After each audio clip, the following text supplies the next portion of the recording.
He avanzado un poco más el dibujo anterior, como veis.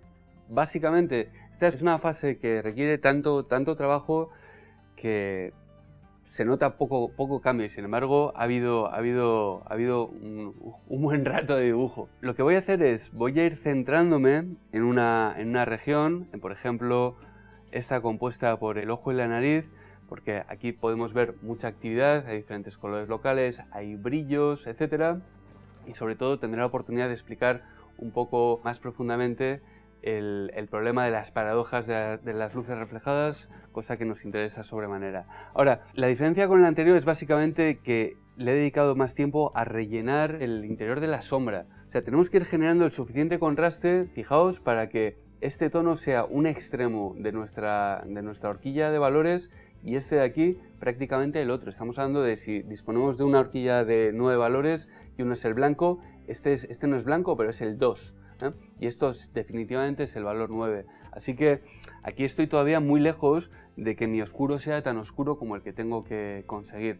Ese va a ser la parte del trabajo que exija más tiempo y más energía. Vamos a tener que darle varias capas. Para esto utilizaremos nuestra barra de grafito, o no hace falta que sea una barra de grafito, pero va a ser más práctica que el lapicero 9B. Imaginad que tenemos un 9B, que es este lápiz de aquí, y tenemos nuestra barra de grafito. Al final la superficie es mucho mayor y además es menos frágil. El problema con el lapicero es que vamos a tener que apretar bastante. No van a ser capas sucesivas ligeras, sino vas a tener que apretar bastante y eso hace que se tienda a romper. Otra advertencia acerca de los lápices blandos: si se os caen al suelo probablemente estén arruinados para siempre. Con un impacto la mina se rompe por dentro, así que vais a estar afilando y se romperá constantemente. Es mejor casi que los tiréis. De modo que para hacer los valores más oscuros utilizo una barra de grafito 9B, que es la que me permitiría, fijaos, dar pasadas. No estoy apretando todavía, no queremos dañar el papel. O sea, siempre tenemos que estimar cuál es el grado en que podemos apretar sin crear surcos, porque al final los surcos tienen el problema añadido de que dependiendo de la dirección de la luz van a reflejar la luz y van a acabar delatándoos.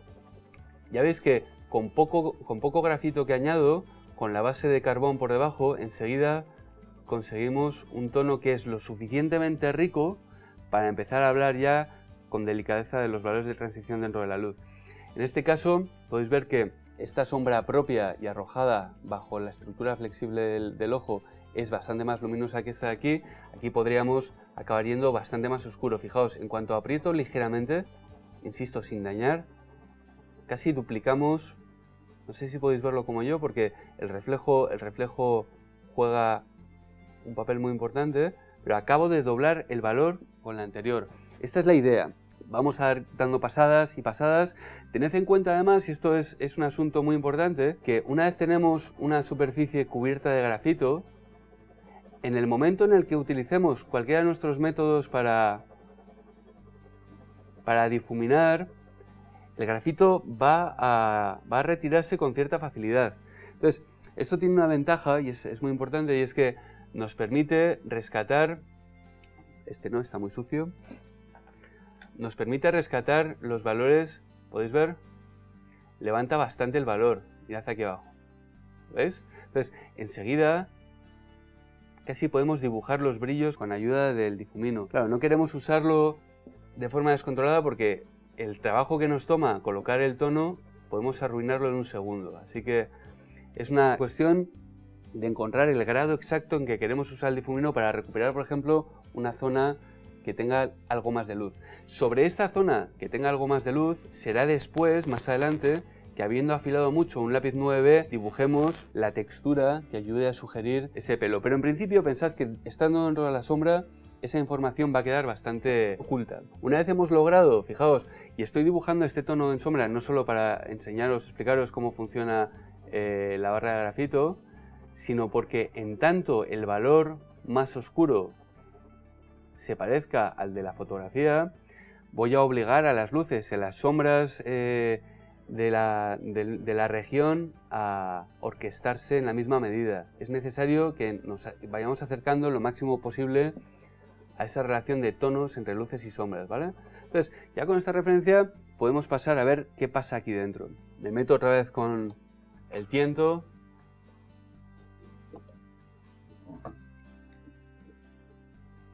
Fijaos, esto es un 2B. El 2B tiene cierta calidad metálica, va a mezclar regular sobre el carboncillo. El carboncillo al final va a ser una base que va a quedar muy cubierta. Queremos cubrirla de grafito, queremos que la superficie sea esencialmente grafito. Y fijaos cómo aquí la transición entre los lápices. Cuando hablamos de dureza de lápiz, la diferencia entre un 9B y un 2B, por ejemplo, o sea, dentro de la gama de lápices tenemos desde los lápices H, el 9H, no sé si hay tanto como 9H, 8H, 7H, hasta el HB, que es la región media, y luego los blandos, que son los Bs. La diferencia tiene que ver con el grado de grafito que contienen sus minas. Cuanto más grafito, más blando es el lapicero. Luego tienen, añaden, lo adulteran el grafito con otros componentes, añaden arcillas y otros componentes que hacen que la mina sea más dura. Por lo tanto, a la hora de mezclarlos, vais a ver cómo los lápices duros tienden a tener cierta cualidad metálica que no encontramos en los blandos, que tienen un color más aterciopelado, bastante más rico en tono, ¿vale? Entonces, en cualquier caso, yo puedo empezar con mi lápiz 2B, porque es un lápiz lo suficientemente blando. Como podéis ver, estoy oscureciendo esta sección sin problema. Es un lápiz muy polivalente porque me permite dibujar en el interior de la sombra y fuera de esta, siempre que lo haga con mucho cuidado en la luz, para no oscurecer demasiado. Pero reviso el patrón de la sombra, fijaos. Lo oscurezco tratando de hacer desaparecer esos molestos corros. Todo lo que haga sobre la superficie del dibujo que parezca un dibujo, queremos ir eliminándolo lentamente. Todo lo que haga que parezca que es grafito sobre papel, hay que ir iluminándolo, creando tonos que nos hablen de la evolución de la forma a favor o en contra de la luz. Esa es la idea, ¿vale? Entonces, aquí estoy revisando la posición del patrón de la sombra. Fijaos, llego a este punto. Como esto es Terminator, estoy dejando que ese borde sea oscuro, pero aquí es donde comenzaría la luz oscura a hablarnos del giro. Aquí ya rompe la tangente con la luz y comienza a girar hacia la luz, por lo tanto comenzaríamos a difundir el borde del tono, ¿vale? Eso me recuerda algo muy importante. Cuando estamos haciendo este trabajo, ya no solo es una cuestión de orquestación de tonos, además tenemos que preocuparnos de tener en cuenta los 4 tipos de bordes que van a articular ópticamente en el espectador esa ilusión de tridimensionalidad. Esos 4 bordes los dividíamos en el borde cortante, el borde duro, el borde blando y el perdido. Lo recordamos, esos bordes básicamente son el borde cortante. Vamos a analizar rápidamente la imagen en Diego. El borde cortante es ese en el que el salto del tono es muy abrupto, como sucede aquí, por ejemplo, en el que además es un borde de transición muy cortante debido a que este tono es muy luminoso y este muy oscuro. Luego tenemos bordes cortantes que no son tan nítidos, este sería muy nítido, ¿vale? Luego tenemos bordes duros, que es un poco menos cortante que el anterior, en el que podemos ver, por ejemplo, aquí ese borde tiene cierta transición si lo comparamos con este, ¿vale? Este borde de aquí ya podría estar entre el borde duro y el borde blando, pero este borde es más blando todavía, si os dais cuenta. Este borde tiene varios elementos tonales que hablan del giro y este es más blando. ¿Cuál es la diferencia entre este borde y este borde en cuanto a sombra? Ninguna. Esta sombra propia y esta sombra propia también. Y sin embargo los bordes, y esto es importantísimo a la hora de transferir esto al dibujo, este borde es más estrecho y este borde es más ancho. Eso es debido a que el borde de la sombra propia del cartílago de la nariz gira de forma veloz, presenta una arista muy definida, mientras que el borde de la forma de la aleta gira de forma transicional y lenta porque tiene, digamos, la naturaleza de una forma más cilíndrica o que tienda, si queréis, casi al esferismo. Esto, os lo recuerdo, está todo explicado con precisión en la teórica de la luz, de manera que la manera en que vamos articulando los bordes va a hablarnos de la velocidad del giro. En este caso, Diego tiene el cartílago muy angulado, en el caso del frontal, la aleta muy transicional. Y luego tenemos el borde mucho más cortante, como podéis apreciar, de la sombra arrojada si lo comparamos con la sombra propia. De manera que estos 4 tipos de bordes van a ayudarnos a distinguir entre tonos de recorte, entre bordes de sombra propia y los bordes de sombra arrojada, ¿vale? Dejadme que os lo recuerde rápidamente, lo ponemos aquí dentro de nuestra chuleta. 4 tipos de borde: cortante,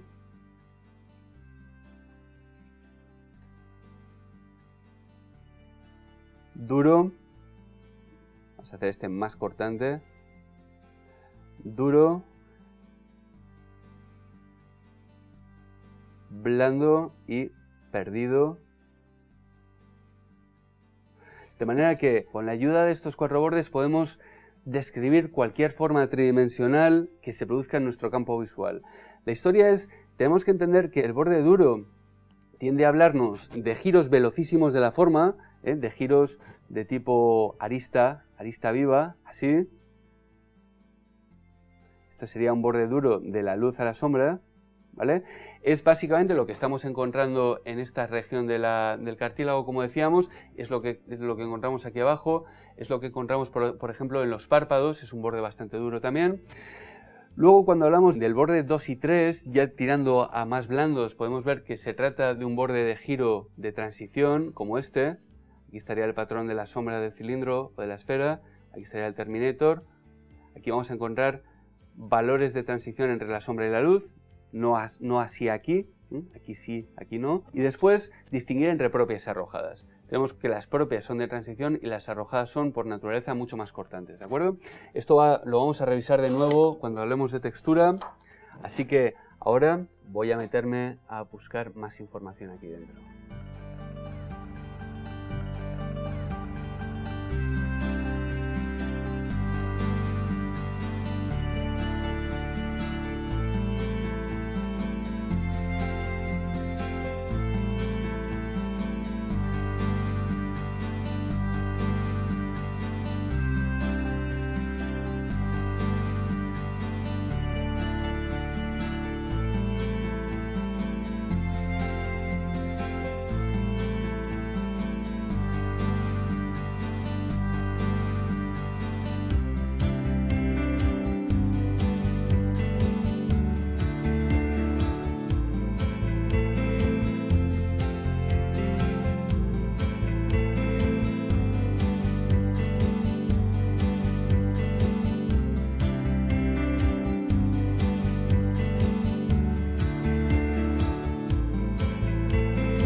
Podemos, con ayuda de la goma, crear una especie de prototextura. Tampoco, no os emocionéis, solo se trata de tener un pequeño valor de referencia. Solo se trata de tener un pequeño valor de referencia delicado en la base. Luego, cuando volvamos a pasar con el grafito por encima, todo esto va a quedar mucho mejor integrado.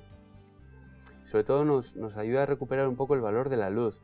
Si no tenemos cuidado, si exageramos los valores intermedios, la tendencia es a tostar la superficie. Pensad también que el hecho de que esté en contra de un valor tan absolutamente oscuro, que es prácticamente el extremo de nuestra franja de tonos, que es el negro del 9B, y todo ello en contra de un valor tan luminoso como el del blanco del papel, hace que la tendencia sea a oscurecer mucho los tonos de la piel. Entonces queremos tener cuidado y para ello recomiendo el uso del espejo. El espejo no solo nos va a servir para revisar proporción, sino que nos va a poner sobre la pista de problemas de tono todo el tiempo. Si ahora mismo yo uso el espejo, recordad que el efecto que tiene el espejo sobre mí es, de alguna manera, me ayuda a ver el dibujo como si no lo hubiera hecho yo mismo. Lo que es una gran ventaja. No sé si habréis tenido la oportunidad de dibujar con otra gente, pero si dibujáis, por ejemplo, si estáis dibujando a un modelo, varias personas, os sorprenderá la forma en que la facilidad con que descubrís los errores de los demás. y lo convencidos que estéis de que vuestro dibujo no es una mierda, cuando en realidad suele ser igual de mierdoso que el de cualquiera de tus amigos. Entonces, la mejor forma de descubrir esto es con ayuda del espejo. El espejo nos va a poner sobre la pista de cuáles son los problemas que hemos filtrado debido a aquello que mencionábamos en técnicas de dibujo académico, de la usurpación del hemisferio y del secuestro sensorial y tal cual, y nos obliga a mirar el dibujo de forma objetiva, como si fuera el dibujo de otra persona. Así que le echo un vistazo para descubrir que ahora mismo estoy bastante bien dentro de los tonos. Estoy oscureciendo un poco la luz, pero en esencia las sombras funcionan. El ojo es muy luminoso, es demasiado brillante, y los contornos, claro, este es el problema. O sea, estamos viendo, por ejemplo, he empezado a modelar, estoy viendo, por ejemplo, cómo esta sombra ya empieza a ser un poco más atmosférica, pero sin embargo el ojo en su encaje, pues es la línea del párpado, el disco cortante del iris contra el blanco, etc. Claro, hemos dicho, eso no es blanco, de hecho ese borde no es cortante, hay un borde de transición. Esto es algo que suele pasar desapercibido entre el iris y el digamos, el globo, que es una transición que es oscura, pero que luego tiene un borde muy difundido. Claro, si dejamos un borde cortante, va a parecer como si fuera el ojo de un dibujo animado, y queremos ser conscientes de este tipo de pequeñas minucias. Para eso es importante dos circunstancias. Primero, que nuestra foto sea de suficiente calidad como para poder ampliarla a un tamaño en el que podamos apreciar estas cosas. Si no lo sabemos, no las vamos a ver. De modo que tenemos que verlas primero para entenderlo y después ser capaces de traducirlo a tonos. Y en segundo lugar, es importante que hagamos una cabeza que dibujemos una cabeza que sea lo suficientemente grande para poder registrar este tipo de pequeñas y sofisticadas variaciones tonales, porque son al final las que generan el efecto tridimensional. ¿De acuerdo? De manera que yo no recomiendo que hagáis un dibujo en el que queráis concentrar cierto grado de detalle si no es por lo menos del tamaño de la palma de la mano, ¿vale? ¿Estáis viendo? Este es el tamaño de la palma de la mano. Esto es solo ligeramente más pequeño que el tamaño natural. Mi cabeza es como 2 centímetros más grande. Mido con unos 25 centímetros, esto me diría unos 23, una cosa así. Entonces, la cuestión es, si no tenemos un modelo que nos ofrezca suficiente información y un dibujo que nos permita traducirla a tono, no vamos a poder hacerlo. Es importante que manejemos una escala que se ajuste a estas exigencias.